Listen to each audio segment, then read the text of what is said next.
guys, I'm Caitlin and this is Book Chats, and today I'm going to talk about the first debut novel I have read of 2017 for the 2017 Debut Author Challenge. What is a Debut Author Challenge, you're asking? I have an entire video where I talk about that, and I will link to that, but I'm also going to give you a really quick summary here in case you don't want to go watch that whole video.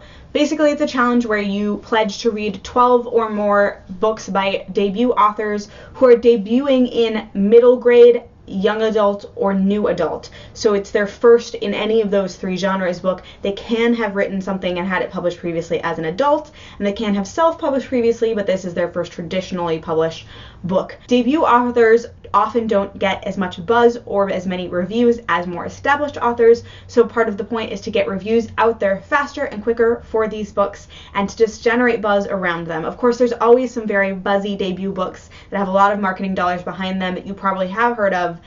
The one I'm talking about today is one of those, but there's also some hidden gems that are awesome, and I have always found a couple great authors to follow or books to read through doing this challenge. All of that very long intro before I tell you that my first debut of 2017 was one that I really enjoyed, and that is Caraval by Stephanie Garber. You're probably sitting there thinking, that book is not out yet. How did you read it? I picked this arc up when I was at BEA. I actually got it signed, and I met Stephanie, and full disclosure, she complimented my fingernails, so I pretty much love her now. I held off on reading this until January because in order to count for the challenge, you have to read it during the 12 months of the year. So if I had read it before, then it wouldn't have counted.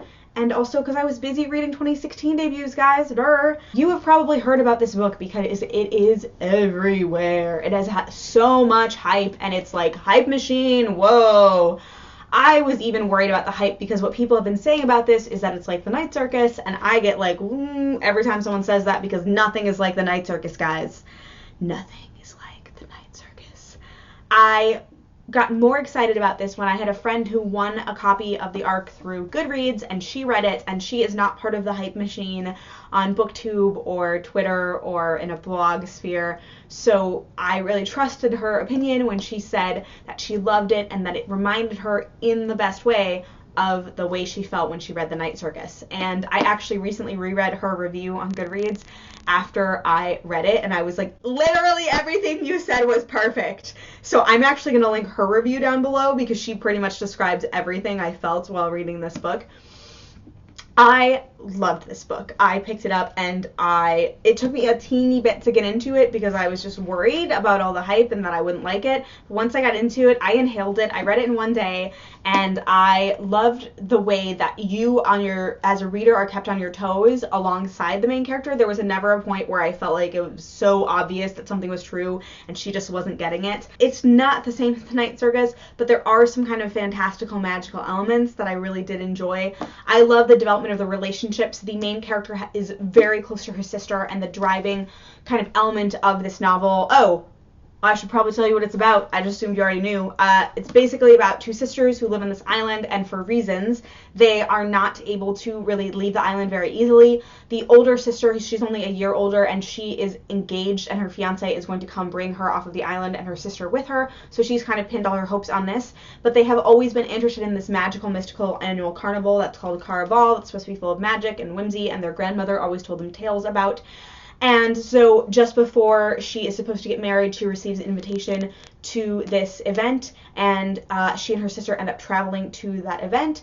And when they get there, her sister disappears, and at Caraval there is a mystery. Everyone is competing, and they are all trying to find a thing, and they are trying to find her sister. So suddenly her sister has become the thing that everyone is competing to find. And so the driving force of this book is her relationship with her sister, and Scarlett, the main character, and then Donatella.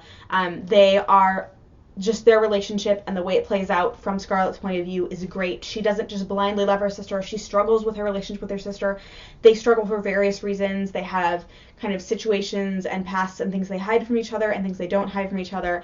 And also during the course of the book, she of course meets some kind of companions who help her or hurt her along the way, and she just kind of has to explore whether or not this fiance is really going to be her savior, or if there's something else at work, or if she can perchance save herself. And so it's just got a lot of things going on, but they all go on very well and in a way that is really like works for me when I was reading it. I do want to mention here, guys, there is one microaggression early in the book, like on page 29. I don't think that it is something that was intentional, and it is not something that's repeated in the book, and I just, like, heads up, there is a tiny microaggression, so you might want to skip, you know, page 29 if you need to, or just skim it or something if you're worried about that. But otherwise, I, as a privileged white girl, did not notice anything that I was particularly worried about in this novel. I really enjoyed pretty much everything about it. It was such a strong start to the year,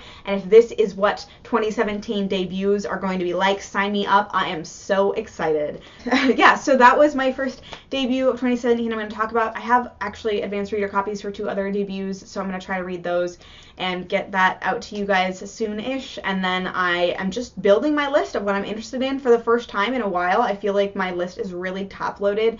Most of them are coming out in the first half of the year, and I don't have a ton from the second half of the year. So if you have debuts to suggest to me, let me know. What are you most interested in reading debut-wise for the rest of the year?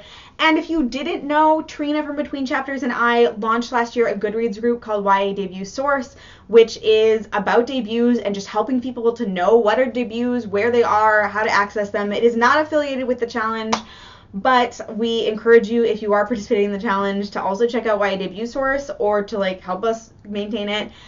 Honestly, Trina does the bulk of the work, and she is straight up amazing, and I am just lucky that she has let me participate with her in this endeavor. But I want to point you guys all there. If you're interested in reading more debuts, but you're not sure if you want to do the whole challenge, and you're not even sure where to find debuts, and what is a debut anyway, check out YA Debut Source on Goodreads. I'll put a link down below, and we are going to talk about debuts all the time, guys. So thank you so much for watching, and I will see you guys throughout the rest of the year as I talk about all the 2017 debuts that I will read. Thank you so much for watching, and I'll talk to you guys later.